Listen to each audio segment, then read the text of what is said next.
I am the most devoted and obedient girl by the side of Edward, the prince of the wealthy circle. No matter how he hurt me, I never thought of leaving, until the last time, when he spent a fortune for his Cinderella. Yet he was so stingy that he wouldn't lend me 50,000 yuan to save life. Heartbroken, I threw away the ring and walked away. Friends advised him to coax me back. Edward laughed nonchalantly. What's the rush? She'll come back on her own in less than a day. On the third day, he finally couldn't resist calling me. Come home as soon as you're done with your wildness. But the voice on the phone was a male voice he was very familiar with. Keep it down. Juliette was exhausted last night and is still sleeping. Don't wake her up.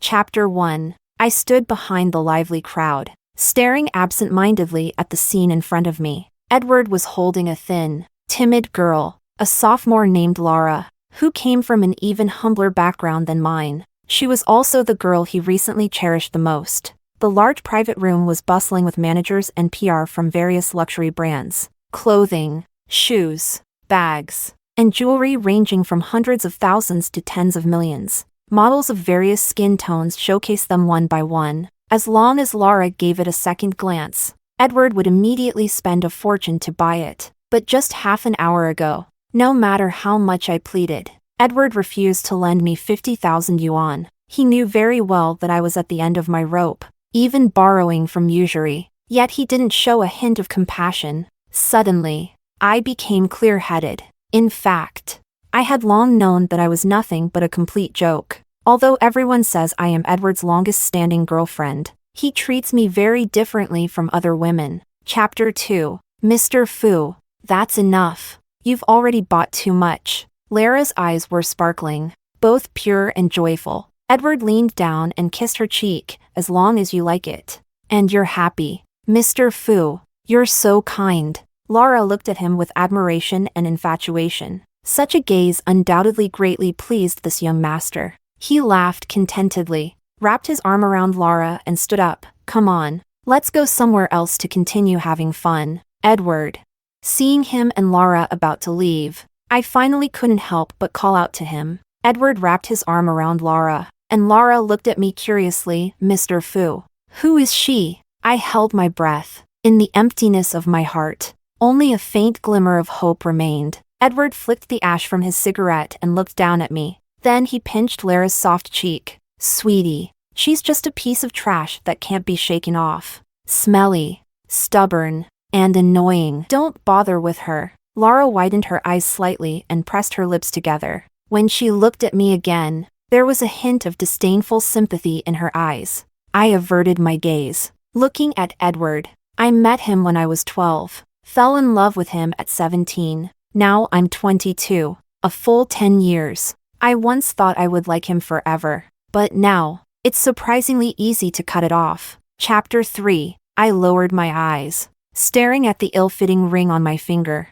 After a moment, I took the ring off. Edward frowned slightly. Juliette. The moment he said my name, the ring traced a parabola and landed in the trash can. I gently exhaled and looked up at him, smiling. Edward, I won't cling to you anymore. As you wish. Let's break up. The private room was dead silent. The moment I opened the door, a dull thud of something heavy being kicked over came from behind me. Juliette, you know my temper. You'd better think it through. Edward's voice sounded filled with anger. In the past, I would have been scared into silence, obediently giving in. But now, I didn't even turn my head. Yes, I've thought it through. Saying that, I opened the door and walked straight out of the private room. Chapter 4. The summer night storm came suddenly. Lightning tore through the pitch-black night, and thunder rumbled. Someone whispered a reminder. Edward, do you want to go out and take a look? It looks like it's going to storm outside. A thin layer of anger gradually appeared in Edward's eyes. He held Laura close. Don't worry about her. Edward. Edward picked up the wine glass and smiled nonchalantly. Why are you all in such a hurry? Just wait and see. It won't take a day before she comes back obediently. As soon as he finished speaking, a torrential downpour began outside the window. It's raining heavily. Juliette seems to have forgotten her umbrella. Someone murmured. Edward looked up towards the window. His brows were deeply furrowed.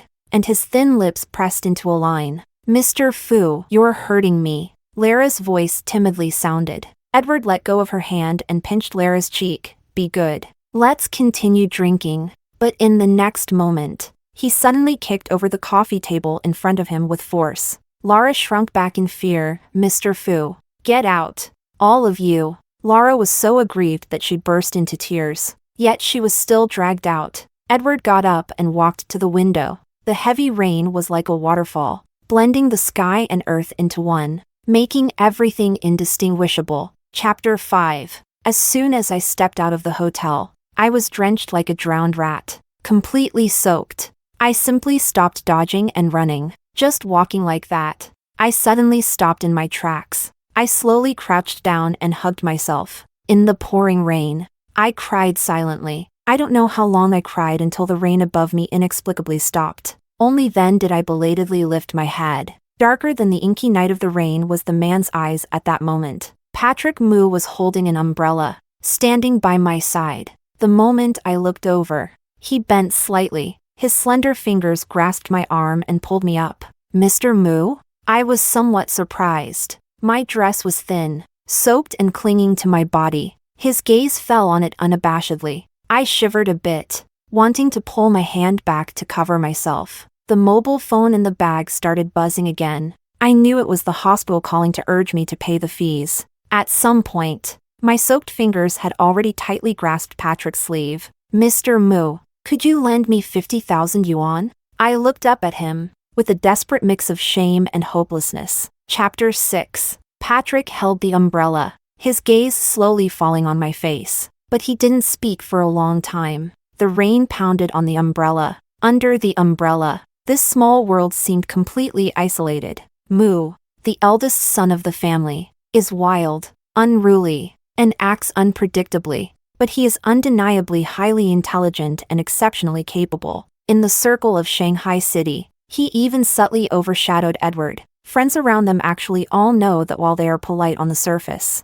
they have no private interactions and clearly don't get along. And I was once Edward's girlfriend. Patrick probably hates me too. My fingers curled, wanting to pull back. Patrick suddenly let go of his hand. When it fell again, it was already holding my waist through the soaked clothes. I hadn't even come to my senses when I fell into his arms. "Juliette, what are you offering in exchange?" This was the first thing he said tonight. It was also the first time I heard Patrick call my name. Not Miss Lin, but Juliette. Chapter 7. Patrick pulled me out of the bathtub and handed me a steaming bowl of ginger soup. I was still a bit dazed. From the moment he transferred a 7-figure sum to me, to when I got into his car and arrived at his villa in the resort. And now, wearing his bathrobe, sitting across from him drinking ginger soup. The whole process only takes about 3 hours. I held the bowl in my hands. I didn't dare to look at the man in front of me. He was wearing a dark blue silk robe,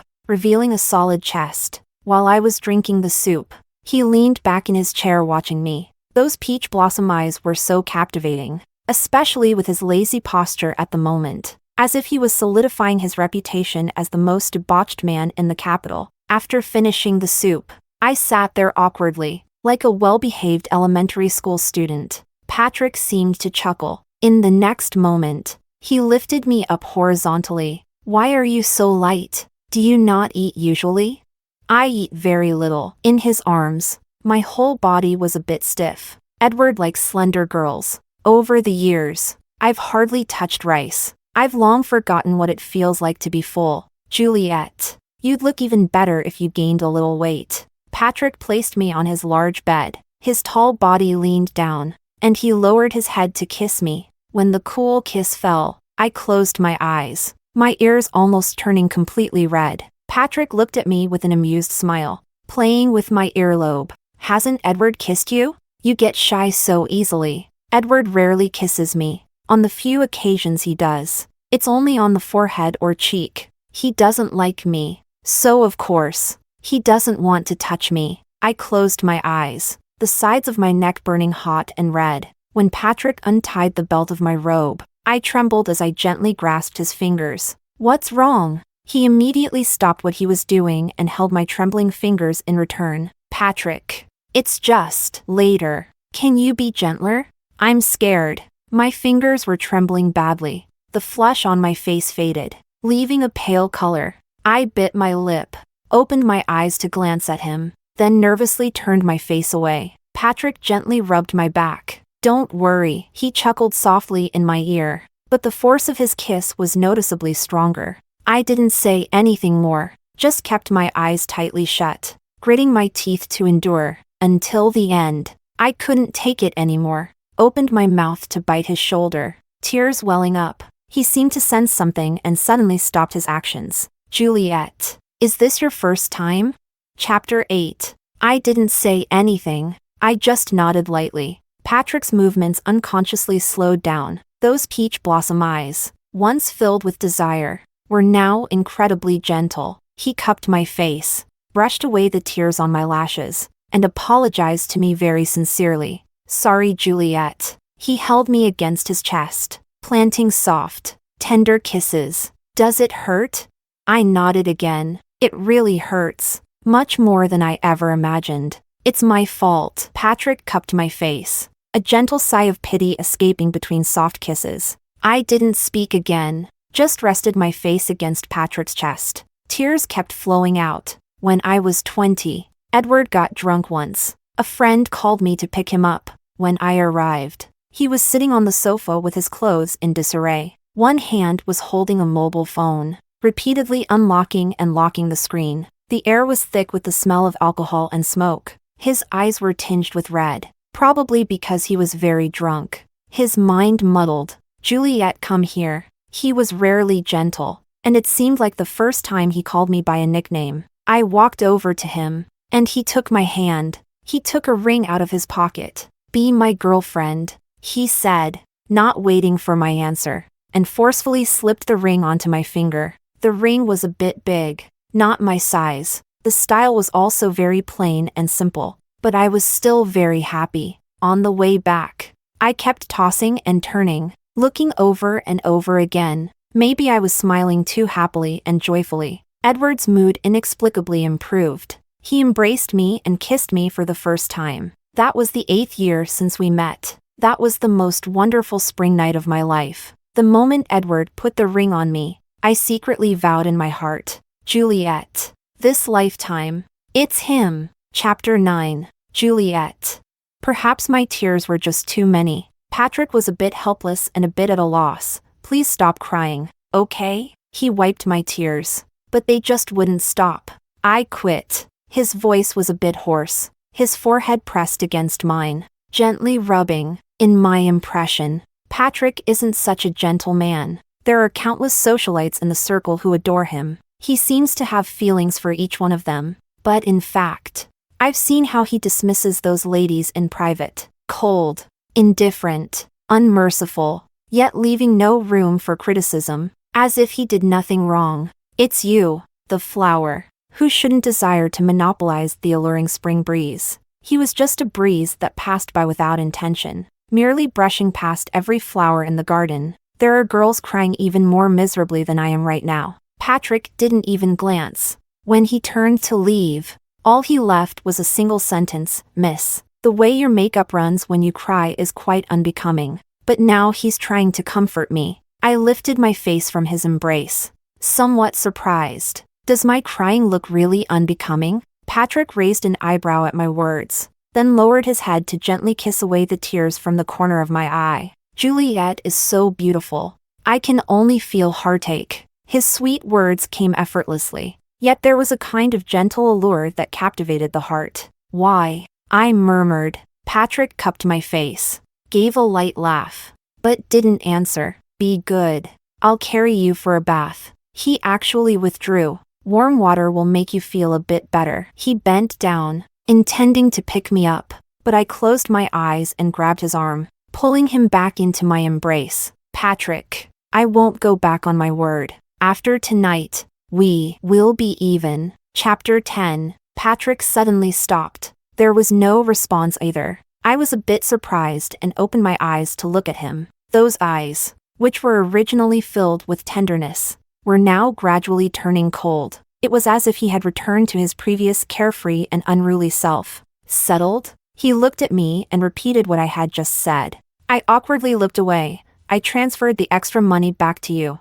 I only want 50,000 yuan. Patrick seemed amused by my words. I thought for a moment, then hesitantly said, If you're not happy, then I'll pay you back when I save enough. Juliette.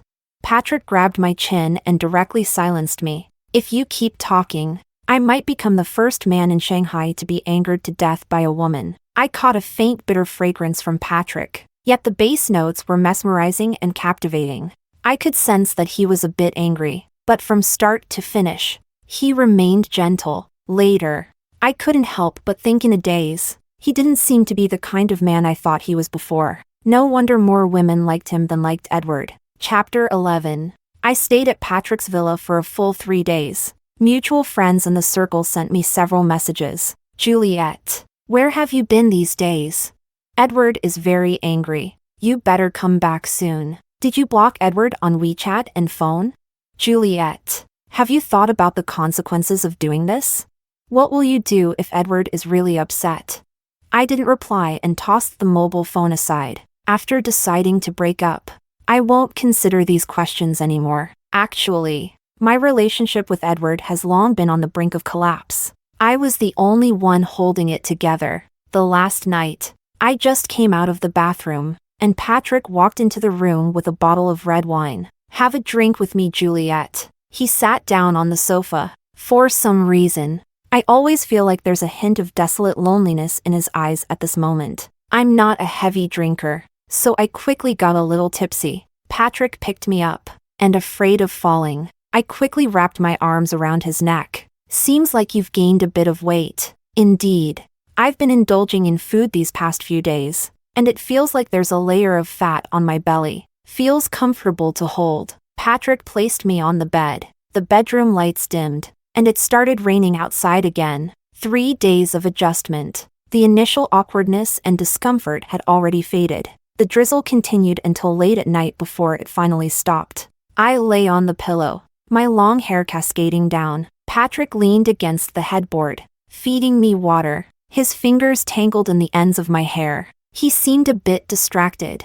I didn't have the strength to speak either. In the end, I fell into a deep sleep on his chest. The mobile phone kept vibrating, but I slept soundly, completely unaware. Patrick freed up a hand to grab my mobile phone. The number wasn't Edward's, but besides him, there was probably no one else. Patrick stared at the string of numbers as the phone rang persistently once more. He swiped to answer. Juliette, have you had enough fun? It's time to come home. Edward's voice carried a hint of impatience, even when bowing his head to concede. It was with an air of condescending charity. Patrick curled his lips into a mocking smile. Keep it down. Patrick gently patted my back. I sleepily opened my eyes, then drifted back into a deep sleep. Juliette is exhausted and still asleep. Mr. Fu, please keep your voice down. Don't wake her. Chapter 12. Patrick finished speaking. On the other end of the phone, it was dead silent. Patrick patiently waited for the other person to speak. About half a minute passed. Patrick, why is Juliette with you? That's something Mr. Fu should ask himself. Patrick lowered his eyes to look at me sleeping soundly in his arms. Did you touch her? Patrick, did you damn well touch her? Edward finally broke down, his voice hoarse and trembling. Juliette got caught in the rain and isn't feeling well. Mr. Fu, don't think of me, Patrick, as such a beast. After he finished speaking, he directly hung up the phone and then turned off the mobile phone. Those eyes always seemed overly indifferent. At this moment, they quietly looked at me, and after a while, he finally let out a self-deprecating laugh. Just now, he could have easily slapped Edward across the face, but looking at the gentle and serene face in his arms,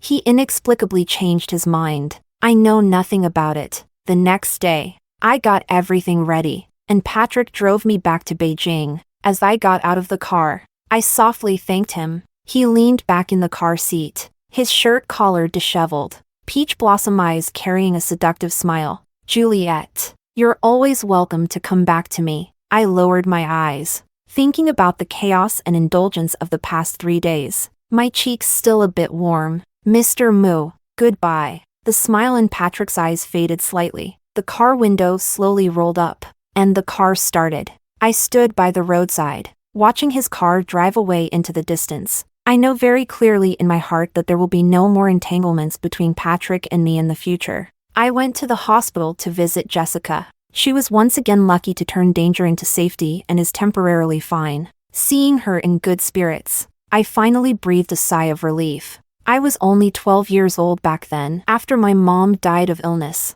My dad and grandparents forced me to drop out of school. They despised me for being a girl, thinking that going to school was a waste of money. They planned to have me go out to work with my uncle and aunt to earn money. Then, after a few years, marry me off to a family that offered a large bride price. It was Jessica and her mom who secretly gave me some money and arranged for a relative to take me to the county middle school overnight. The old principal and teachers at the middle school protected me. They argued with reason and drove away my dad and grandpa, so I could continue my studies. The following year, Edward came to that small town with Madame Fu to do charity work. I was the top student, so Madame Fu started sponsoring me. That year was also the first time I met Edward. He was handsome, like a pearl or jade, somewhat arrogant, yet not annoying. When Madame Fu took him back to Shanghai, he said something to me, "Little girl, see you in Shanghai." His words planted a seed in my heart. From then on, I worked tirelessly, not daring to slack off for even a moment. At 17, I got into one of the best universities in Shanghai. At 20, Edward said, "Juliette, be my girlfriend." At 21, when Jessica's mom fell seriously ill, I cried and begged her to come to Beijing for treatment. I took out all my scholarship money and everything I had saved from part-time jobs. But Auntie was too sick and passed away soon after. Even more unfortunate, shortly after the funeral, Jessica also fell ill, with the exact same illness as Auntie. I couldn't come up with any more money, and in the end, I gritted my teeth and borrowed from usury. I pulled Jessica back from the brink of death once, but then there was a second time, a third time, each more dangerous than the last. I could only go to Edward for help, but not only did he refuse to lend me a single penny, he also humiliated me to the extreme. I was almost on the verge of collapse at that time.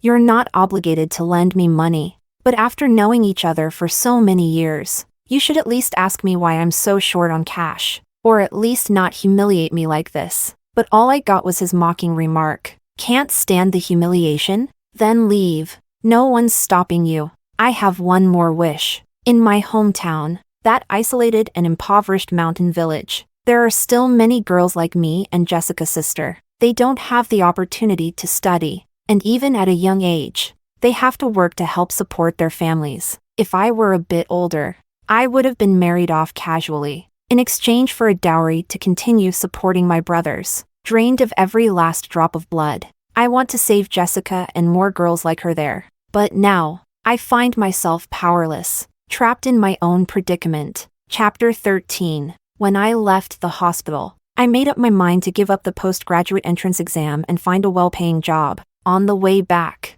my mobile phone suddenly rang a few times. I opened my phone to see it was a mutual friend from our circle. They sent me a total of 10 transfer notifications. I looked at the endless zeros, knowing they were from Edward, but there wasn't even the slightest ripple in my heart. If that night, I had asked Edward to lend me 50,000 yuan, he didn't refuse. And then he lavishly spent a fortune on Lara. Maybe I still wouldn't have had the heart to break up with him. A cotton coat in summer and a fan in winter are both useless when they come too late. I didn't open it. A few minutes later, a friend's call came through. I thought about it and decided to answer. "Juliette." Edward's voice was somewhat deep and hoarse. Just in these 3 days, he seemed to have transformed from a boyfriend into someone from another world. "What's up? Where are you now?" "Getting ready to go home." On the other end of the phone, Edward seemed to breathe a sigh of relief. "Then I'll wait for you at home." He hung up the phone after saying that. This so-called home is probably the only thing Edward is generous with me about. After senior year, I moved into this apartment and started preparing for the postgraduate entrance exam. The apartment belongs to Edward, but some things inside are mine. Since we broke up, I naturally should clear out my things. Chapter 14. I opened the door and was momentarily stunned. The air inside the room was quite bad. The room was filled with the pungent smell of smoke and alcohol. Edward was sitting on the sofa. His shirt was very wrinkled. His hair was also messy, showing no signs of being groomed. I changed into slippers and went in. Juliette. Edward stood up and walked towards me. He opened his arms, wanting to hug me, but I dodged. Edward, we have already broken up. I came back today just to take my things. I looked at him calmly. He probably hasn't rested much these past few days. There were dark circles under his eyes, and he looked very haggard. The shirt he's wearing is actually from 3 days ago. This left me utterly stunned. Edward is a person with a strong obsession with cleanliness. Juliette, you're still angry. I shook my head. I was just playing around with them. You know that. Edward reached out his hand, trying to pull me. I avoided it once again. Edward, I don't care how you play with others, but this time, I'm not joking with you. I looked at him, the person I secretly admired in my youth, the one I fantasized about spending my life with. And that's it. We're strangers now, but how could my heart not be sad? But after so many years, I already knew this would be the outcome. Yet deep down, I felt very calm and relieved. So, you don't need to explain anything to me. After I finished speaking, I walked past him towards the room. Juliette. I stopped, but didn't turn back. You know very well that Patrick and I don't get along. You're mad at me, and you're doing this to upset me on purpose. To get back at me, aren't you? Edward walked over and held my shoulders with both hands. Juliette, no one knows how much you love me better than I do. He was so certain, even in humbling himself to win me back. He was forceful and domineering, but I became increasingly clear-headed. What could be more ridiculous than someone you once loved, knowing full well how much you loved them, yet being completely indifferent, disrespectful, and wantonly hurting and humiliating you? I pushed his hand away. It has nothing to do with Patrick. Edward, I'm the one who wants to break up with you. I turned around and spoke earnestly. It's me. I no longer like you. Chapter 15. That day, after I packed my things and left, Edward never looked for me again. He was the prince, adored by everyone in the wealthy circle, and I was just an orphan who had once received his mother's kindness. I started sending out resumes everywhere, looking for a job. Thanks to my education, I quickly received interview notifications. On the day of the interview, I saw Patrick on the LED screen downstairs. He was wearing a black business suit, standing with several executives and secretaries. This man, when not smiling, looked quite serious. I felt as if it was a lifetime ago, as if he was the man who shared a bed with me for 3 days in the mountain villa on that rainy night, just like someone who appeared in my dreams. But I quickly snapped back to reality. That past with Patrick was something we both tacitly turned the page on the day we returned to Beijing. I did it for the life-saving money, and he, probably just because I was once the woman of his archenemy, he was curious, found it thrilling. That's all. Chapter 16. I rented a new apartment, very close to the company, but it's small and old. Over the weekend, I took some time to visit Jessica at the hospital. This time, she recovered quite well. When I went to see her, she had red eyes and told me her little sister was getting married, an 18-year-old girl, about to marry the butcher from the neighboring village. I held Jessica's hand, let her run away. Come here, and find any job to support herself. Jessica just shook her head with tears in her eyes. We all know how hard it is. The vast mountains are shackles gripping the throats of their destinies. How lucky one must be to escape like I did. As I left the hospital, I received a call from the company HR. She regretfully informed me that the company ultimately did not hire me. I asked for the reason, and after asking, I suddenly understood. It was Edward, wasn't it? After the call ended, a message came in. Juliette, I will make you come back to me obediently. I stood by the roadside, even though it was the scorching heat of midsummer, but my whole body was cold, my fingers trembling uncontrollably. I gazed somewhat dazedly at the tree shade and light spots above me. So, this is the man I've loved for 5 years. When I got into a university in Shanghai and was mocked for my poverty and ignorance, it was Edward who stood up for me with a stern face. protecting me when I was sick. It was Edward who stayed by my bedside all night, clumsily making soup for me. He scolded me, humiliated me, yet after getting drunk, he would hold me and beg for my forgiveness. Countless images, countless versions of him, overlapping, yet becoming blurred and unrecognizable. It turns out that when everyone is young, they will fall in love with a perfect person they imagined. The Edward the First loved over the years was nothing more than the Edward the First repeatedly idealized in my mind, the one I deceived myself into believing. Chapter 17. I deleted all the contact information of mutual friends in Edward's circle. I repeatedly faced setbacks in job hunting. I simply followed the neighbor next door and set up a stall under the overpass. There always needs to be an income to make a living. And then there's Jessica's sister's situation, which has been weighing on my mind. She hasn't fully recovered yet. What makes me even more anxious is the usury loan I took out earlier. I'm increasingly strapped for cash, struggling even to pay the high interest. Fortunately, I earned some income from my daily street vending. I've been almost harshly frugal with myself, and after a week, I managed to save nearly $1,000. But the good times didn't last long. In the second week, just as my neighbor and I set up our stalls, the city management showed up. The other vendors, with more experience, managed to run away in time, but my cart and goods were all confiscated. Juliette, are you okay? Perhaps seeing me standing there motionless, with a pale face, the neighbor got a bit scared. I'm fine. You guys go back first. I want to be alone for a while. I sat on the bench by the river for a long time, until the mobile phone rang, another unfamiliar number. I knew it was Edward calling. I directly pressed to answer. Juliette, I'm at the hospital now. I instantly stood up. Edward?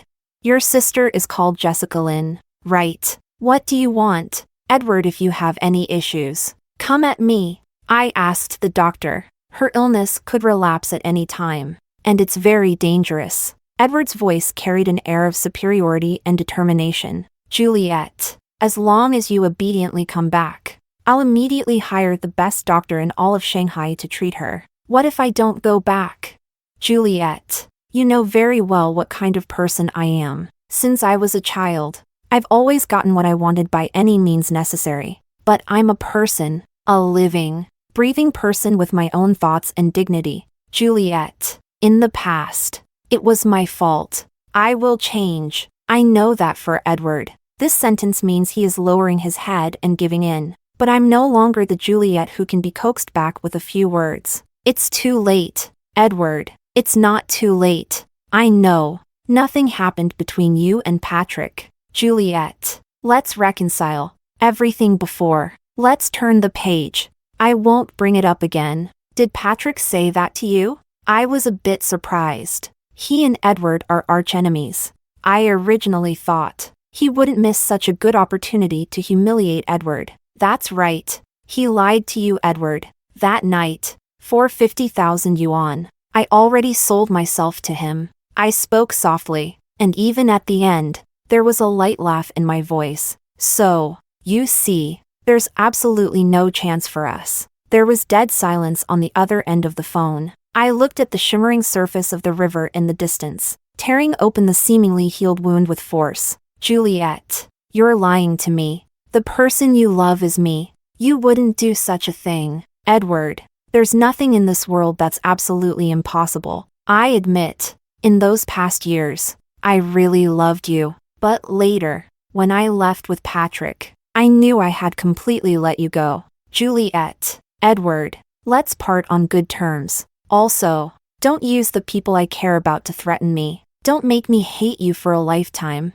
After saying that, I hung up the phone. Edward called again soon, and I blocked that number. Chapter 18. Late that night, a friend called me after going through several people. Juliette, I'm begging you, please come and see Edward. He drank a lot, so much that he had a stomach bleed and is now in the hospital. Edward keeps calling your name. Juliette, can you sit down and talk things through? These days, Edward hasn't had any messy girls around him. He's cut them all off. Also, the ring you threw away. Edward found it again. Juliette, Edward refuses to get in for and is making a fuss about leaving the hospital. We really don't know what to do. I interrupted him, call uncle and auntie and let them know. After all, it's not a small matter. Juliette, are you really done with him? Yeah, I'm done. I was about to hang up the phone. My friend stopped me again. Juliette, we really didn't expect this. Edward has truly changed this time. Well, his future girlfriend or madam should be very happy. I didn't say anything more and hung up the phone. I thought to myself, it's time to change this number I've used for so many years. Chapter 19. After changing to a new number, I received a call from Patrick. It's been almost a month since I returned to Beijing. Hearing his voice again, I couldn't help but feel dazed for a moment. Juliette. Patrick let out a hiss.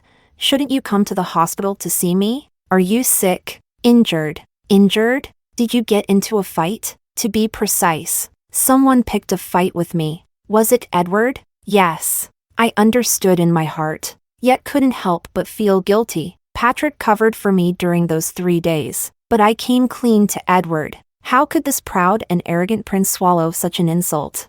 I went to the hospital. At the entrance, I gritted my teeth and bought a bouquet of flowers and a fruit basket. The cheapest kind. Patrick was indeed injured, with a split and bruising at the corner of his eye, but even wearing a striped hospital gown, with injuries, this person still looked somewhat nonchalant and unruly. Seeing me come in, he slightly raised an eyebrow, and the caregivers and assistants in the ward all left. I felt a bit embarrassed, but still handed him the things I bought. Mr. Mu, the things are cheap, but it's a little token of my appreciation. Please don't mind. Patrick looked at the crudely packaged flowers and the slightly wilted fruits in the basket. He didn't show a hint of disdain. Peel an apple for me, will you? I washed the fruit, sat by his bed, and started peeling the apple. But before I could finish peeling the apple, the ward door was suddenly kicked open from the outside. I was startled. My hand shook, and the knife cut my fingertip.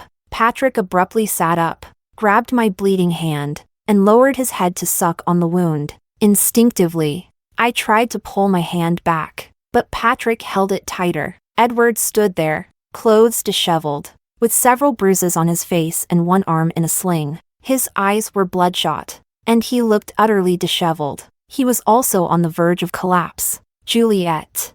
His voice was hoarse as he called my name. With some difficulty, he took a jewelry box out of his pocket. This is the pink heart-shaped diamond you've always loved. Juliette. I personally flew abroad to get it. Come over and put on the ring, and we'll get the marriage certificate tomorrow. I finally turned back to look at him. Edward's weary, dull eyes suddenly lit up.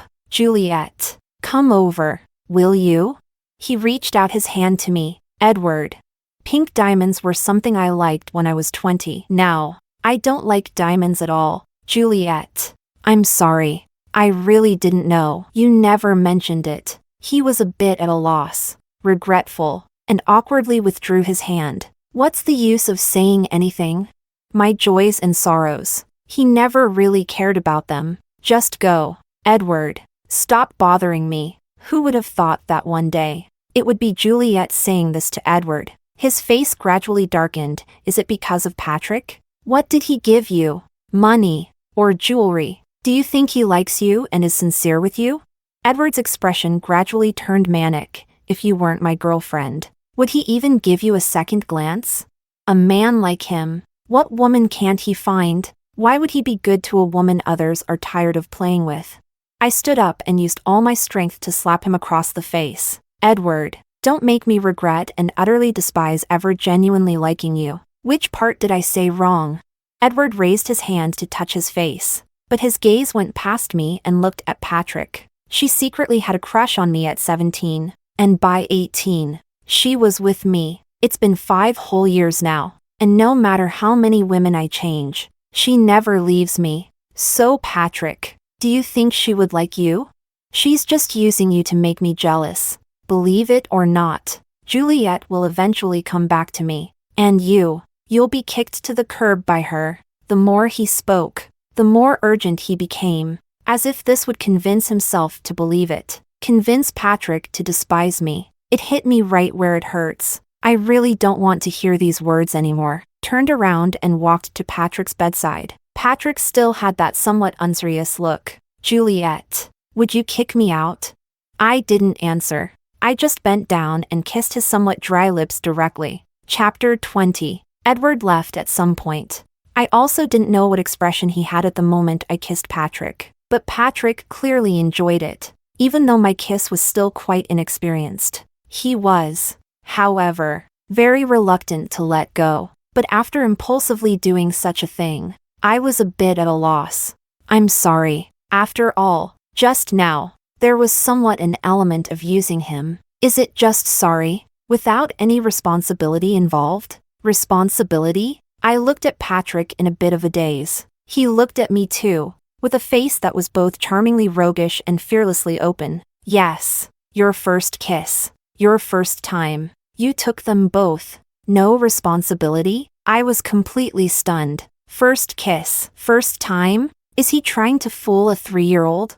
Who doesn't know that Patrick is a notorious playboy in the wealthy circles? The women chasing him could line up from Shanghai all the way to France. Even though he is a year younger than Edward, he is also 26 this year. I wouldn't believe it even if you beat me to death. Yes. First kiss. First time. Patrick was more serious than ever. When he's not smiling and gets serious, he actually has a particularly noble and upright demeanor. It's just because these peach blossom eyes are too affectionate. That's why he doesn't seem like a good man. My mind was in such a mess that I didn't know what to say in the end. I just turned around and fled in panic. Patrick called me, but I didn't answer. I originally thought that things between Patrick and me had long been over. We were completely even, but now, it seems like everything is a tangled mess. Chapter 21. I lay in my small rented room for 2 days. During this time, Patrick called me several times. I didn't answer any of them.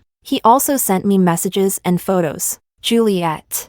I've got a scar. The wound on his face showed signs of inflammation, and half of his face was slightly swollen. In the photo, Patrick looked both pitiful and aggrieved. There wasn't a trace of his former charming and suave self. I replied to him, follow the doctor's advice and take good care of your injury. What if my face really gets ruined? Patrick replied quickly, without a good-looking face. And losing my innocence. How will I ever get a wife in the future? Looking at this message, for some reason, I couldn't help but curl my lips and laugh out loud. I placed the mobile phone against my chest and didn't reply to him. The current Juliette seems unable to trust anyone at all. Believe that I will be favored. Believe that I will, like 10 years ago, luckily escape from the remote mountain village. Once again, luckily have a happy life. Moreover, he is Patrick indeed. I don't have the confidence to believe that I'm the girl who can make him stop in his tracks. Besides, our beginning wasn't exactly innocent. Chapter 22. Madame Fu called me and invited me to dinner. She was a benefactor I met in my youth. Also the kindest and most loving lady I've ever met in my life. Back then, when Edward asked me to be his girlfriend, I was worried about what Madame Fu would think. After all, my background was really too humble. But Madame Fu was surprisingly happy when she found out. She said to me, Juliette, I've always been worried about Edward. He's too immature, loves to play, and is stubborn and doesn't listen to advice. You're a good kid, good-looking, and even better at heart. I can only be at ease leaving Edward in your care. But in the end, we still went our separate ways. It's just that in my heart, no matter how things turned out with Edward, I will always remember Madame Fu's kindness. When I got to the restaurant room, I pushed open the door and saw Edward sitting right next to Madame Fu. I stopped in my tracks, but Madame Fu had already gotten up and affectionately took my hand. Juliette, come in quickly. I could only follow her inside. Madame Fu seemed to be in an exceptionally good mood. She pulled me to sit next to Edward. Juliette, did Edward say you two are planning to get married? Such a big happy event. Why keep it from me? Madame Fu said joyfully, and casually took off the jade bracelet from her wrist to put it on me. I quickly raised my hand to stop her. Madam, you've misunderstood. Mom, Juliette and I had a bit of a disagreement, and she's still mad at me, Edward added. Madame Fu immediately glared at him. It must be your fault. Juliette grew up under my watch. She's the most obedient and gentle. I made her angry, and I know I was wrong. But Juliette refuses to forgive me. Edward's eyes were slightly red, looking pitifully at me. Juliette, I really know I was wrong. Could you give me another chance, please? Madame Fu also hurried to persuade. Juliette, when I get back, I'll definitely teach Edward a lesson. Also, if he dares to bully you again, just tell me, and I'll make sure to deal with him harshly. This time, for my sake, can you let him off the hook, please? I gently withdrew my hand. Over the years, I could feel that Madame really cared about me and genuinely liked me. She wanted me to be her daughter-in-law, and it wasn't just for show. But unfortunately, I will ultimately disappoint her. Madam, he and I have already separated. Juliette, we won't get back together. Madam, I'm really sorry. Madame Fu's eyes instantly reddened. Juliette, what on earth happened? How did you two kids end up like this? I didn't answer. Things change and people leave, like the inevitable separation of flowers and seeds. It seems to be the norm in this world. My only mistake was perhaps naively believing that Edward actually liked me. But it wasn't until the moment we parted that I belatedly realized the truth. That ill-fitting ring had actually already warned me. Edward asked me to be friends. Maybe it was out of spite. Maybe it was just for fun. The owner of the ring was never me. I was just deceiving myself,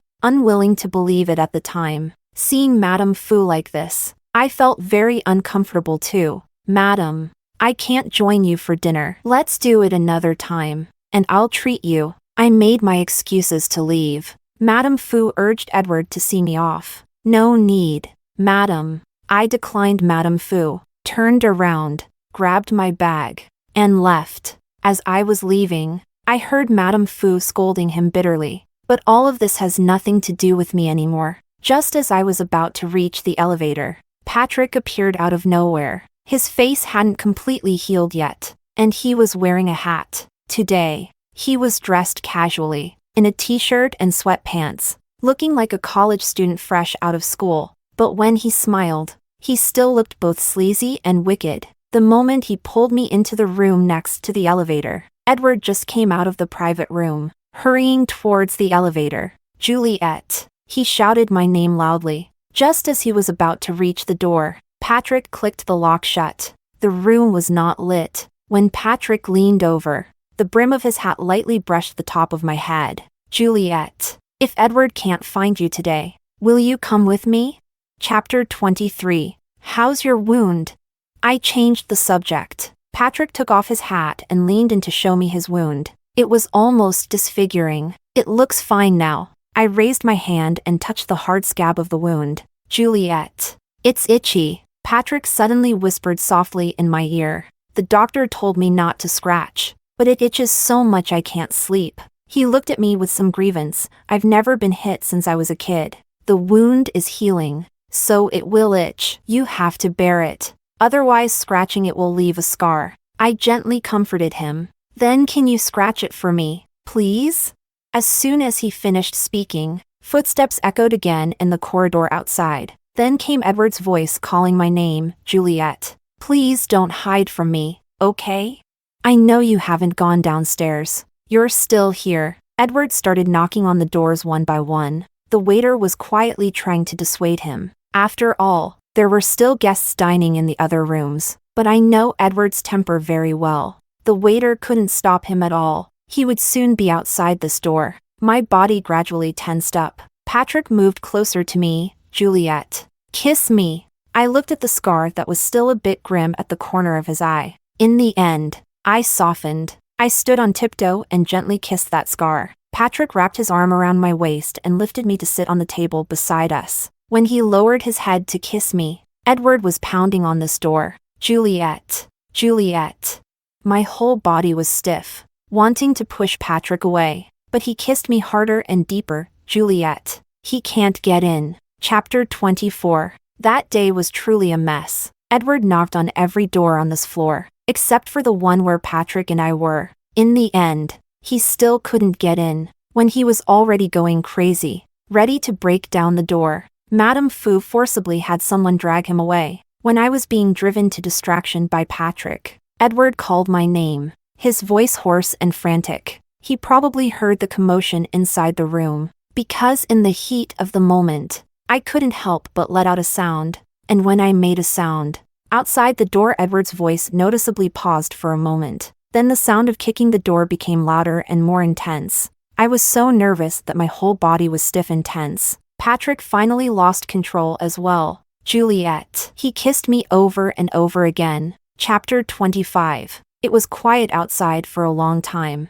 Patrick crouched on the ground, carefully smoothing out every crease in my dress. I gradually calmed down, but the more I thought about it, the angrier I got. No matter what Patrick said to me, I didn't respond. Finally, when we were about to leave, Patrick leaned against the door, holding my wrist. Juliette. When he's serious, he's nothing like the rumors of being a playboy. I almost wanted to believe. He genuinely likes me. Let's be together. Chapter 26. In the end, I still didn't agree to him. Just like Edward said before, why does Patrick like me? If it wasn't because I was once Edward's girlfriend, would he lower himself to get out of the car and hold an umbrella for me in that heavy rain that night? It's not that I intentionally think everyone is that bad. It's just that, over the years of grinding, it keeps reminding me, so I can only warn myself like this. Don't repeat the same mistakes. The men in their circle are not a good match for me. Juliette. On the way Patrick was driving me back, neither of us said a word, until the car stopped, and I got out. Juliette. Patrick called out to me. I wasn't joking about what I said. Please think it over seriously, okay? I didn't respond, nor did I turn back. Even as I walked deep into the alley, Patrick's car lights were still on. Later, someone said, that night in that shabby rental area, a luxury car worth millions was parked there. Unable to enter the alley, it stayed there the whole night without leaving. Chapter 27. Jessica's condition gradually started to improve. When I went to see her again, she cried with swollen eyes and told me, my sister doesn't want to get married. She ran away from the wedding, but was caught and brought back. My grandfather beat her up, almost breaking her legs. Jessica was clutching my hand, crying uncontrollably. Later, my uncle heard about it and rushed over overnight. Only then did they send my sister to the town's hospital. Juliette. Uncle said, my sister was determined to end her life. Listening to Jessica's words, I couldn't help but think, if back then Jessica and Madame hadn't sent me away overnight, what awaited me, Juliette, would probably have been the same tragic fate. Jessica. Sis. I'll find a way. I'll take my sister out. If you die, it's really the end. But living brings new hope. But Juliette, do you really have a way? You barely managed to escape from there. Let's give it a try. We have to try. Chapter 28. I borrowed another 100,000 with an even higher interest rate than before. Then I took the 100,000 back to my hometown. I deliberately wore the best and most expensive clothes. I rented a very expensive car when I returned to the village. I found my sister's father and grandfather and gave them 30,000 yuan. Let Luna come with me to Shanghai. I assure you, if she works with me for a year, she can earn at least 200,000 yuan. And besides, after a year, she'll only be 19. It won't delay her from getting married again. 30,000 yuan is almost a year's income for Luna's father. They were immediately tempted. The 30,000 is my advance payment. And in a year Luna will bring back another 170,000 yuan. How about that? I'm really short on staff over there right now. We have to leave tomorrow. You guarantee she can earn 200,000 yuan in a year? Even if I can't earn it, I'll make up the 200,000. I put on an air of superiority. I don't give such good opportunities to just anyone. If it weren't for Jessica's sake, your family, Luna, wouldn't stand a chance. Fine. Let that brat go with you for a year. Things progressed even more smoothly than I had imagined. When I went to the town hospital the next day to see Luna, ready to take her away, something went wrong. My biological father, who was working away from home, somehow heard about my return. He actually hired a car overnight to come back to the village. As I was leaving the hospital with Luna, he blocked my way with his family. Chapter 29. Before coming back, I already accepted the bride price from the other party. My biological father looked at me like a hungry wolf eyeing a piece of fat meat. Juliette, I gave birth to you, so you have to listen to me. Now come with me and get married. I didn't want to waste a single word on him. I took out my mobile phone to call the police, but he was quicker and knocked my phone out of my hand. To be honest, even if you call the police, it won't help. If I want to marry off my daughter, the police can't do anything about it. After all these wild years, it's finally paying off. I can make some money for myself. He grabbed my arm and pushed me towards the van. Don't even think about running. Once I've got the money, there's no way I'm giving it back. How much did you take? I'll give you double. I tried to calm him down, but he just sneered and slapped me across the face. Don't try any tricks on me. I've been through more than you can imagine. I refused to get in the car, and he slapped me again. My grandfather and uncle also rushed over. Luna stood aside crying, begging for help, but those people just stood there numbly. No one stepped forward. It's always like this here. A daughter's life isn't considered a life. Daughters are meant to be married off. And if they can fetch a high bride price, that's a great thing. I was pushed into the car, just as the door was about to close. Suddenly, I heard the screeching sound of brakes. Patrick's black Hummer was blocking the van tightly in front. Before anyone could react, he had already kicked my father away and pulled me out of the car. Patrick, my legs were weak. I could barely stand. Don't be afraid. It's okay. I'm here, Juliette. Patrick hugged me tightly in his arms and then lowered his head to give me a strong kiss. He held my face, his fingers brushing over the slap mark on my cheek, and his expression gradually changed. You wait for me in the car first. He pushed me into the car door and then directly locked the car. I realized something, pounded on the car window, and desperately called his name. Patrick just turned back to glance at me. The scar at the corner of his eye was still there, and his smile was both scummy and wicked. But suddenly, my tears started to flow. Chapter 30. In the backward and underdeveloped village, many people are ignorant and uneducated. They don't understand what the law is or where the boundaries lie. Some people who have seen the world, seeing Patrick's demeanor and the car he drives, know that he is either rich or noble and should not be provoked. But obviously, my heartless family wouldn't even consider these issues. They only know that Patrick ruined their plans and is about to cut off their source of income. This is tantamount to taking their lives. A group of people rushed up to fight him. At first, Patrick was able to gain the upper hand, but eventually, more and more people from the clan came. His head was smashed open, blood covering his face. Someone picked up a wooden stick and smashed his leg. He gritted his teeth in pain, sweat pouring from his forehead. Yet he didn't utter a sound. I desperately pounded on the car window, crying out his name. Patrick was beaten to the point where he couldn't fight back anymore. In the end, he was left sprawled on the ground in a sorry state. But fortunately, his assistant and the city police finally arrived. Patrick was lifted into the car and immediately taken to the nearest county hospital. I waited outside the operating room, tears flowing like a breached dam. Patrick looked back at me one last time, the way he smiled at me for the last time. I can't shake it off. At this moment, I have no other thoughts. I just hope he's safe and sound.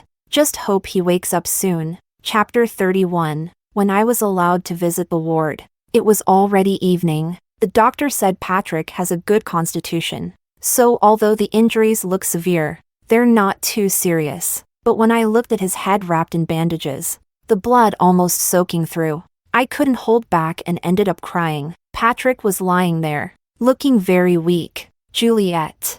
He tried to reach out to me. I was afraid he might touch the 4-needle, so I quickly went over and held his hand. Do I look ugly? Tears welled up in my eyes. I let out a laugh, but the tears fell even more fiercely. Are you stupid? I choked up and said, can't you come with the police? I can't wait any longer.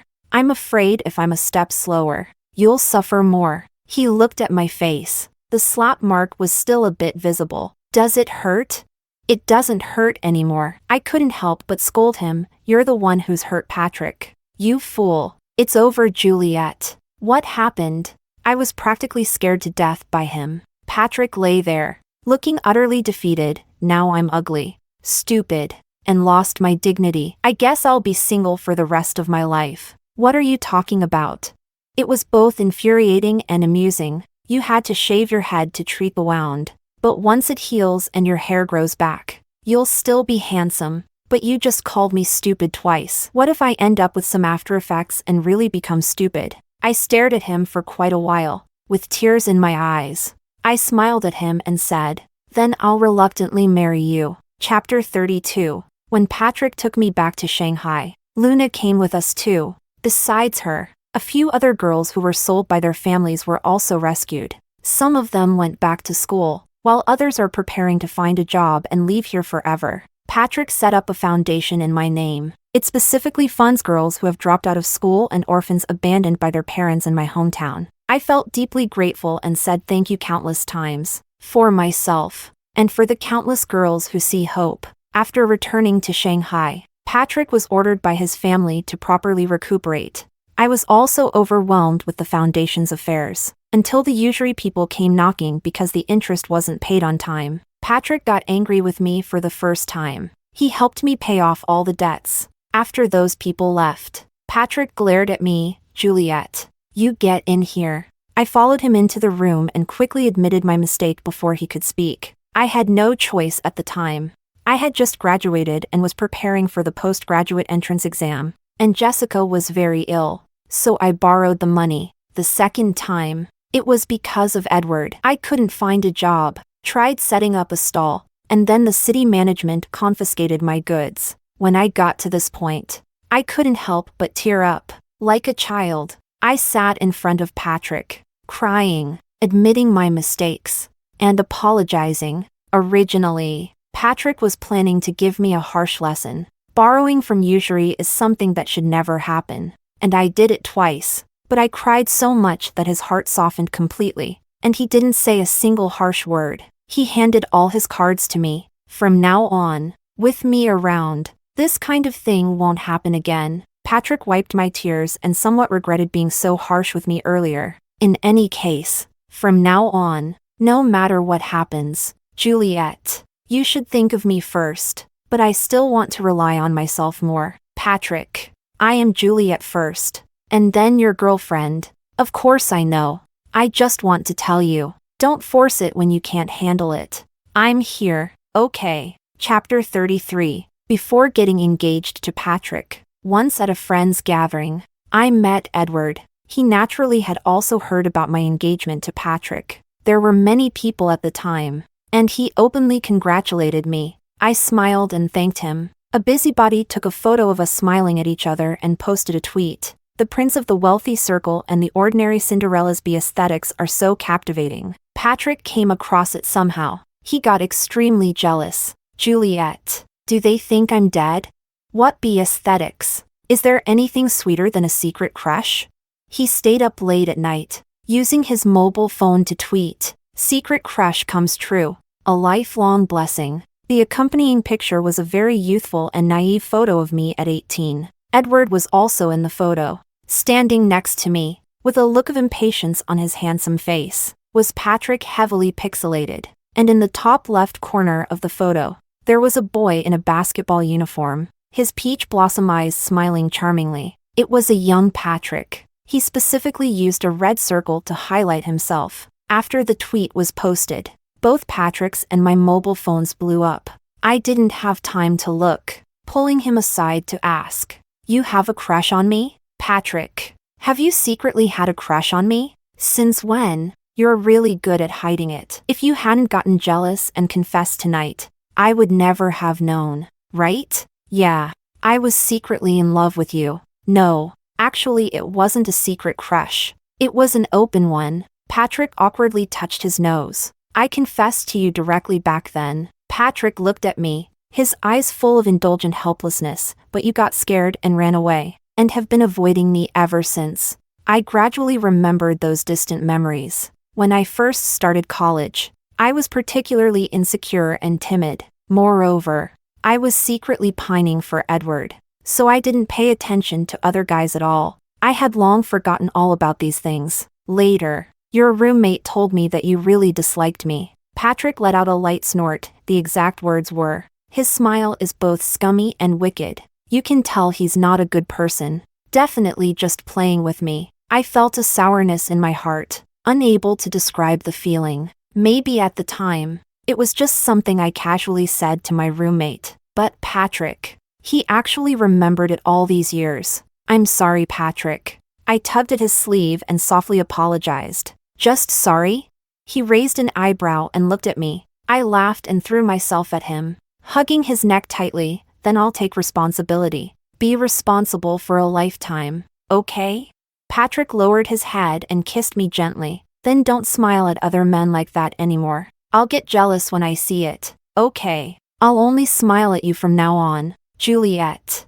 "Yes. I love you." "I know." I tilted my face to respond to his kiss. "I love you too, Patrick." Chapter 34. In the second year of my marriage with Patrick, I gave birth to a very beautiful daughter. In the same year, Edward met with an accident abroad, injuring his left arm and was hospitalized for a long time. Later on, he married the nurse who took care of him, returned to the country to hold a wedding. A friend secretly told me that the bride looks a bit like me. Madame Fu didn't really like that girl, but couldn't stop Edward from insisting on marrying her. I just smiled and played with my little daughter, unable to put her down. That evening, when Patrick came back from work, he was a bit different from usual. We originally put our daughter to sleep together, but that night he had the nanny take our daughter to the nursery. After a year of dating and 2 years of marriage, we had already shared a bed countless times, but never like tonight.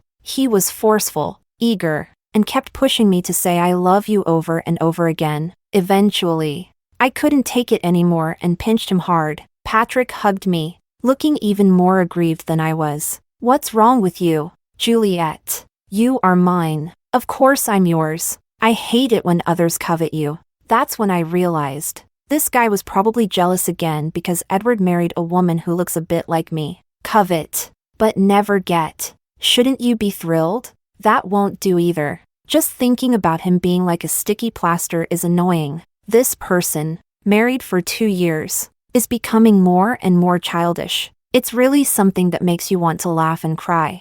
I can only patiently coax him. The next day Patrick suddenly suggested taking me and our daughter out to play. As expected, we ran into Edward and his newlywed wife. Edward introduced his wife to us. I looked at that girl, and indeed, her features somewhat resembled mine. Patrick hugged me and smiled as he spoke to Edward's wife. "This is my Madame Juliette." He held the baby daughter again, eager to lift her up to Edward's face. "This is the daughter of Juliette and me. Isn't she beautiful? Doesn't she look exactly like Juliette?" He generously let Edward hold our daughter. In the end, Edward could no longer maintain his smile and left hurriedly with his wife. Only then was Patrick truly satisfied. Not long after, Edward moved abroad with his wife. Mr. Moo's jealous heart finally took a break. Chapter 35. Another 3 years passed. Edward and his wife got divorced. I heard his wife took a large sum of money from him. One late night,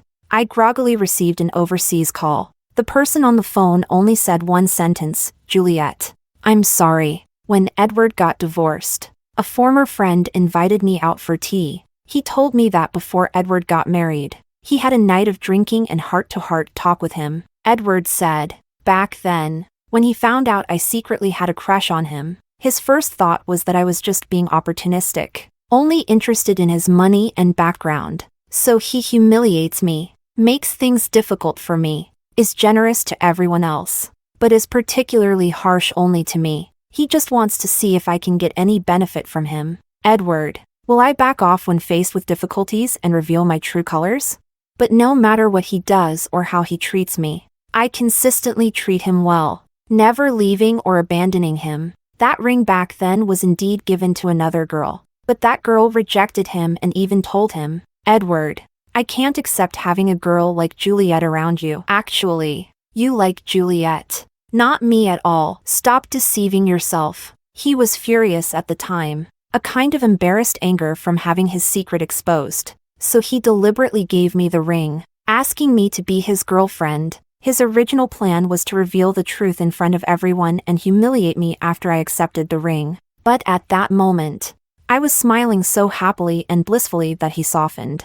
That's how we started dating. He couldn't help but like me, yet he couldn't accept the fact that he actually liked me. So he humiliated me and kept cheating with other girls. Yet, when he got drunk, he would hold me and beg for my forgiveness. Until the end. It was the first time I asked him to lend me money. It was as if it confirmed my initial suspicion had come true. I finally revealed my ugly true self. That I was with him for his money. He hated it immensely, refused without hesitation, and deliberately humiliated me, making me feel embarrassed. Maybe at that time Edward couldn't even imagine. Just because of a mere 50,000 yuan, he forever lost that silly girl who wholeheartedly loved him. By the time he realized the truth about my financial struggles, the whole person was completely panicked and confused. Then one mistake led to another, until in the end, there was no chance of redemption. A friend brought up Edward's current situation again. I interrupted him with a smile. Sorry, I have to go home. My husband and daughter are here to pick me up. Outside the window, Patrick was getting out of the car holding our daughter. When he saw me, he immediately smiled. This man, when he smiles, he looks so mischievous yet so lovable. The sun was shining brightly, and it was a perfect spring day. I waved to them and got up to walk outside. The frost and snow that once fell on my heart and body in my youth. Finally, after meeting Patrick, I melted into soft spring water. From then on, my long life had no more wind and snow, only sunshine.